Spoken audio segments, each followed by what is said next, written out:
So unless you've been living under a rock for the last 5 years, you know that President Trump has unleashed an energized conservative movement that has never been seen before in my lifetime, and perhaps even in any of our lifetimes, and that our success as a civilization is entirely contingent upon our ability and efforts to propagate that movement to and beyond our victory. And I know that we talked a little bit about this before. It's not exactly what we like to hear, but this movement was never meant to succeed, and it's still not meant to succeed. Like, we can talk about the corruption, we can talk about the deep state, all that stuff at a later time, but the point is that the Washington establishment, including the Republican establishment, and the ruling class, they all want to return to business as usual. They're going to do literally everything in their power to make sure, well, something like Donald Trump can never happen again. That's how they're going to put it. You know, we're going to see so-called principled conservatives talking about restoring true conservative values to the GOP. And I predict that the left might even take it easy on them to try to give the illusion of being reasonable and to turn everyone against the true threat, which is the authentic conservative movement ignited by Donald Trump. That's why we have to demand, not just ask, demand that our representatives conform to the ideas of that movement. We don't want the true conservative values that have allowed for the left to completely take over our culture, while fake Washington conservatives make millions of dollars assuring us that our freedoms and way of life are actually under attack 7,000 miles away from our shores, so we have to go send young men to die while they profit from it. If that pathetic, impotent breed of conservatism were of any use, our public debates would be over cool stuff like, hey, let's lower the age to purchase fully automatic LMGs to 16, but instead we're just begging to hold on to magazines that hold more than 10 rounds, begging to not have our children indoctrinated into questioning their gender identity, just begging to not be totally crushed by the left. You know who begs? Losers. That's how much ground we've lost. And this isn't to depress you, it's to invigorate you so we can get our act together and start to actually win, because we've lost too much ground to just sit back and do nothing. We can't allow our country to return to business as usual, which just means Republicans sitting back and doing nothing except profiting off our misguided trust while the left destroys our country. We have to carry this torch. And so we're going to go over some of the ideas that will help us do that in the future. Very important, so do stay tuned.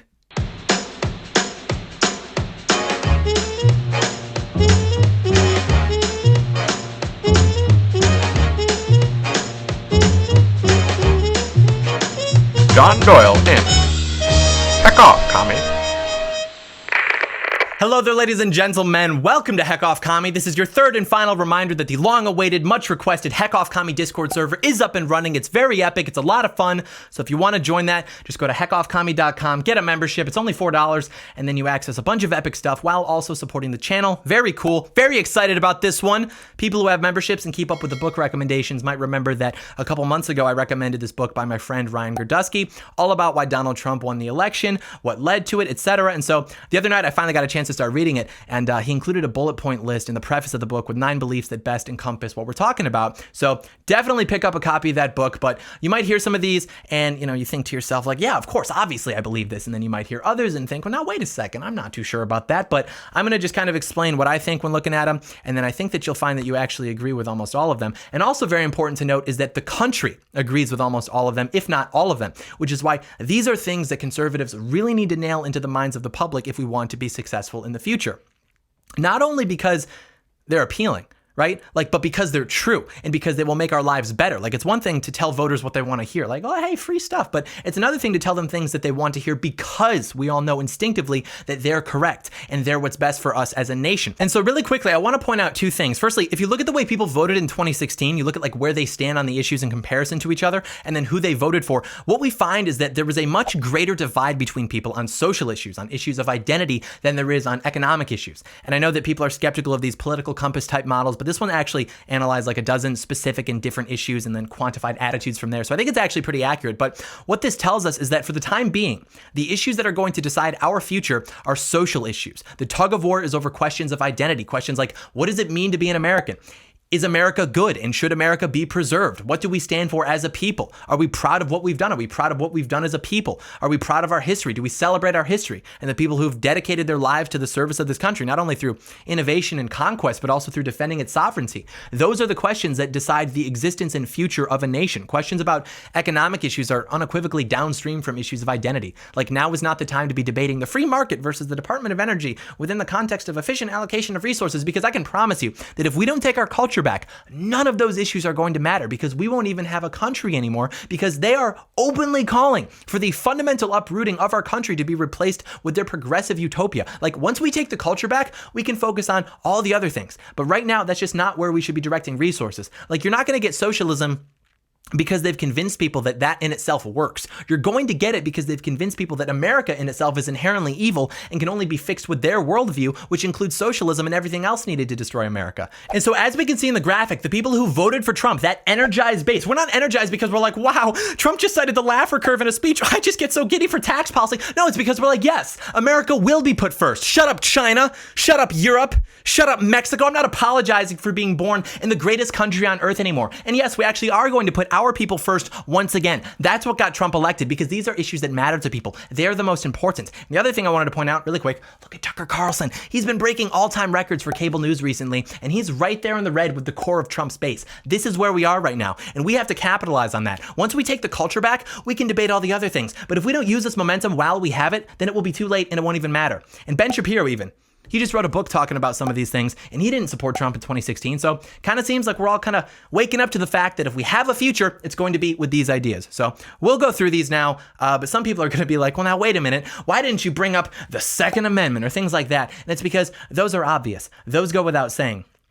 These are intended to redirect the discussion towards the heart of the country and the base. So the first one is simply that the nation contains unique and valuable people, culture, and history that are worthy of preservation. A lot of times what we're told is, well, there's no such thing as American culture or American identity. America's a nation of immigrants. There's nothing unique about her. She's just basically an open lobby for every other group of people to occupy. And you can say that they're all unique and that their histories are valuable and that they're entitled to preserve their ways of life. But if you say that about America, it's offensive, it's racist, it's bigoted, it's xenophobic, etc. And no country that hates itself is ever going to survive. So our job is to affirm that no, actually, we're not just a propositional nation built on a handful of good ideas. We're a distinct people with a distinct culture. We have roots that go very deep in this land, and we're pioneers and innovators, and we're moral and benevolent people, and we're fundamentally good people, and our culture is unique and it is good, and our history is important to us. Our forefathers are important to us, and it doesn't matter if our history has some bad things in it, just like every other country's history, by the way, because it's still our history and it has value to us. It turns out that American people and American culture are unique and we're entitled to preserve them. And if you took the population of America and switched it with the population of Latin America, America wouldn't be America anymore. And I'm not saying that there's anything necessarily wrong with Latin America. I'm just saying that we are unique and we get to acknowledge that too. And we get to preserve our sovereignty and identity as a country, because that's the whole point of having a country. And if you want to attack my character for that, for wanting the same sovereignty that every other country on the face of the earth and throughout history has wanted, you can get bent. We're done apologizing for our history and for our culture and for our people, and frankly, for all of those being better and more interesting than everyone else's. Like President Trump said, Americanism, not globalism.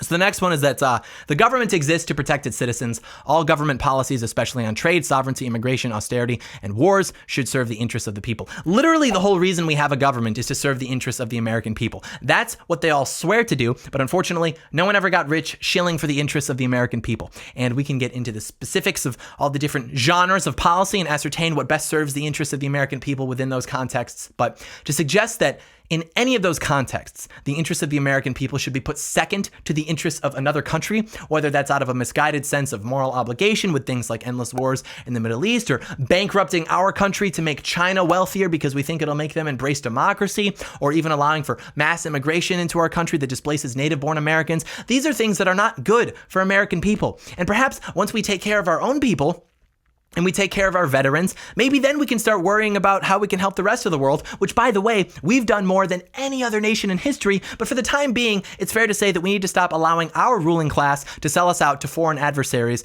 And this is a message that resonates with everyone. It is the most obvious idea in all of political science. A government should exist to serve the interests of its people. And if that government is filled with people who aren't willing to do that and instead opt to sell us out, to pad their own pockets, to live in their gated communities and luxury apartments in downtown Washington, D.C., maybe it's time for those people to be kicked out and humiliated and perhaps even thrown in prison.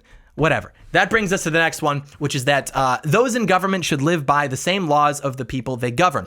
In America, we're ostensibly equal under the law, and that not only means that we're treated equally in the sense that the law can't be meaner to me than it is to you, but it also works the other way too. So the law can't be nicer to me than it is to you. And what we've learned throughout the last few decades in American history is that we actually don't live in that society. We live in a society with rules for people like you and me, and then a separate set of rules for those who seek to benefit from breaking rules at our expense and for their own interests, and who also have the means of doing so without without consequence. And we can tie this to Barack Obama illegally spying on the Trump campaign, Clinton's, Epstein, etc. Or we can get down to things like rioting and looting, going completely unpunished and even being endorsed by the mainstream narrative. People vandalizing and destroying federal property. But if you and I went out there and did the same thing, except instead of wearing a hoodie and carrying a Desert Eagle because Deadpool has one, and I think comic books are so cool. I love pop culture. My entire purpose is to consume media. Instead of doing that, we've got a plate carrier and an AR-15. We would be lit up like a Christmas tree. We would be Swiss cheesed. We would be other references to getting shot. Like, you get the point. The difference is that we hypothetically would be acting against the narrative, and that's not allowed, whereas the other people would be acting on behalf of the narrative, and so that's A-okay. Like, there is so much corruption at every level of law in this country, the bureaucracy, the administrative state. Trump was so right in describing it as a swamp, because that's what it is. It's a disgusting swamp filled with leeches, parasites with no soul and no integrity.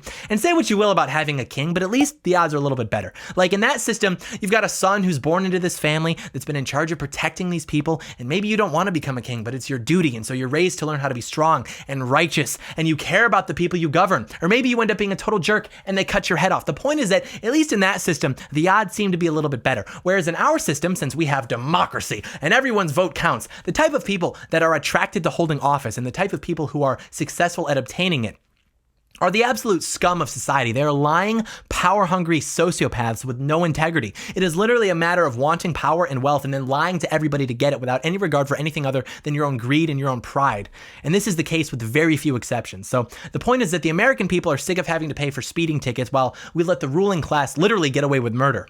I don't want to pay $100 for a ticket from a red light camera if it means that officials from the Obama administration are going to get to cross that same intersection on the way to the jobs that they can still get in Washington. And you wonder why nobody has any faith in the institutions anymore. But anyways, next one is that economic interests should never benefit the few while displacing the many. Now, this is one that might sound like a talking point from AOC. Workers of the world unite.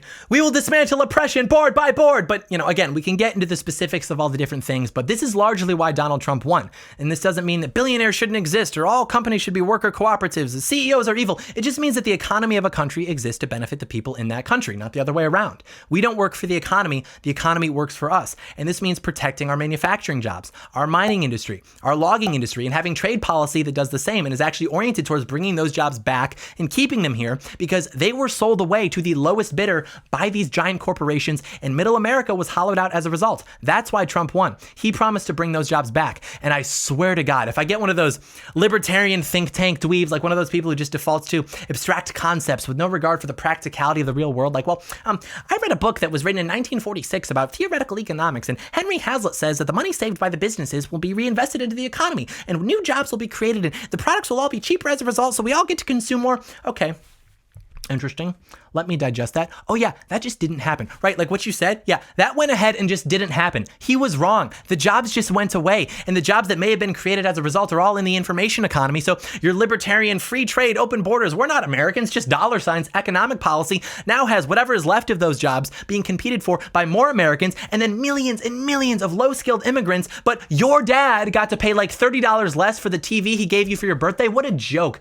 Let's take a drive sometime through the neighborhoods of Ohio or Pennsylvania, and let's have a kid tell you, oh yeah, my grandpa worked at the factory and he got my dad his job at the factory, but then after it closed, my dad didn't know what to do, so he just sat at home watching a TV from China all day, and then he saw a commercial for this drug that was being mass marketed, and he ended up getting hooked on it and dying from it actually 2 months ago from an overdose. And so now my little sisters and my mom and I don't know what to do. And I want you to look at him and say, welp, he should have been smarter. Why don't you just leave the graves of your family behind and move to San Francisco and learn to code the American way? No, the American way would be breaking your teeth for saying something like that, and then drinking a whole 2-liter Mountain Dew and doing a burnout on a dirt bike. The heart of this country isn't in a crowded city, drinking iced coffee and making colorful websites that sexualize children. It's in middle America, and that's who needs our help, and that's why Trump won.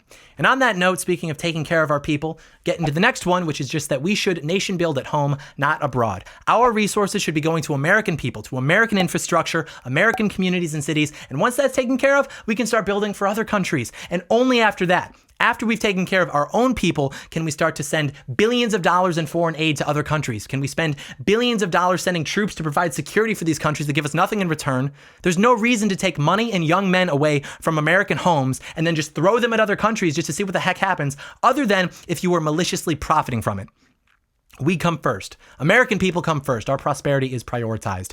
And that brings us to the next one, which is just that law and order are the cornerstones of prosperity. And that just means that in order to have a prosperous society, you have to have a stable society. You must have law and order. You cannot have chaos. You cannot have rioting and looting. And no society obviously is ever going to be completely peaceful, but you have to have stability. The people have to know that if they choose to create chaos, they will face consequences. And right now, people don't know that because they've been allowed to get away with it, or at least, the people on the left have. And when that happens, businesses close, people move out, property values drop, people lose money and savings, livelihoods are destroyed. They can't coexist. Chaos is not conducive to prosperity, and it should be met with the full force of our law enforcement with no exception. And some people don't get that. They're like, well, bro, what are you, a bootlicker?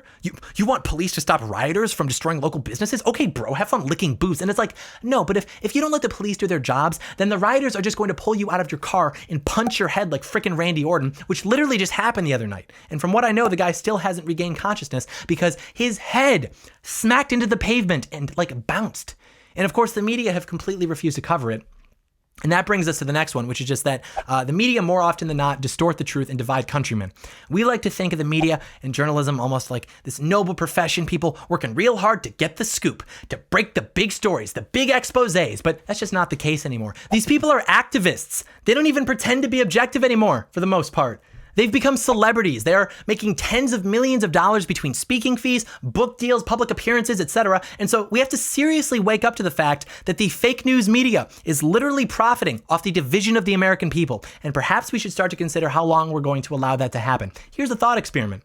We all know that we have freedom of speech, but we also know that there are limitations. For example, if you and I went into a crowded theater and we yelled fire when there was no fire, we would be punished because that could incite chaos. Now, apply that principle on the macro scale. When people are deliberately spreading lies to the American people about systemic racism, racist police killing black people for absolutely no reason, Donald Trump is killing children at the southern border, America was built on racism, all white people are inherently racist, and then as a result of that rhetoric, the country lights on fire. Lives are lost, livelihoods are destroyed, and there is no accountability, not from those who committed the acts, nor from those who intentionally gave them the demonstrably false information which compelled them to do so. So tell me, is that freedom of speech? Is that what the founding fathers intended? I may not agree with what you say, but I'll defend to the death your right to deliberately spread information to destabilize the country so you and your friends can profit from it.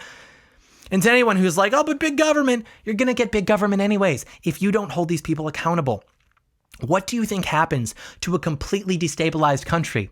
Do you think it just remains that way? No. Big government comes to fill the vacuum. So we really have to start to think about these things and not just default to abstractions.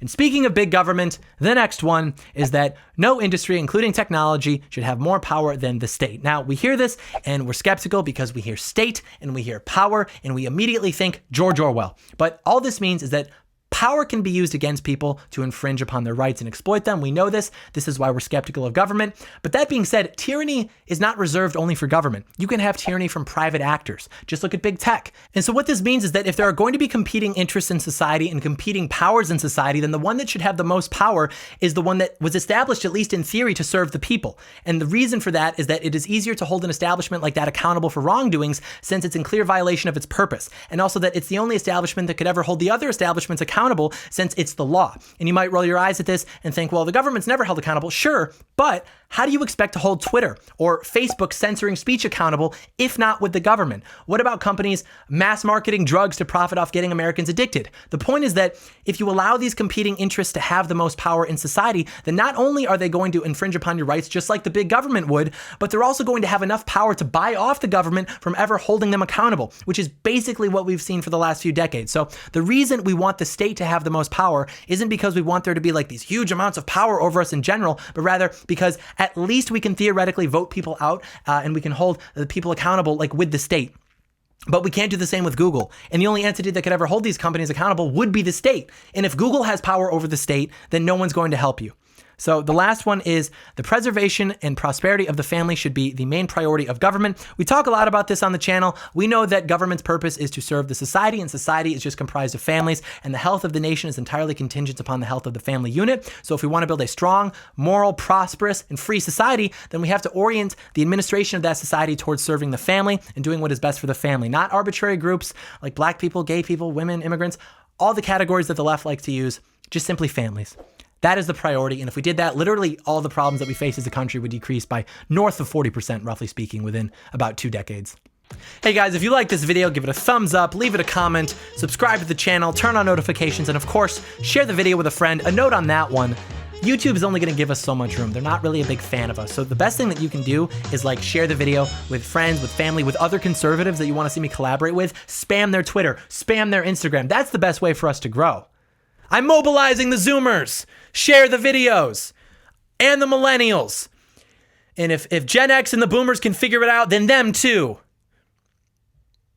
But I'm not going to hold it against you. I mean, I'm really not going to hold it against any of you. But if I were, I would definitely be more inclined to hold it against the younger generations, just as sort of like an epigenetic adaptation towards, kind of knowing how to do these things. But anyways, thank you so much for watching, and may God bless America.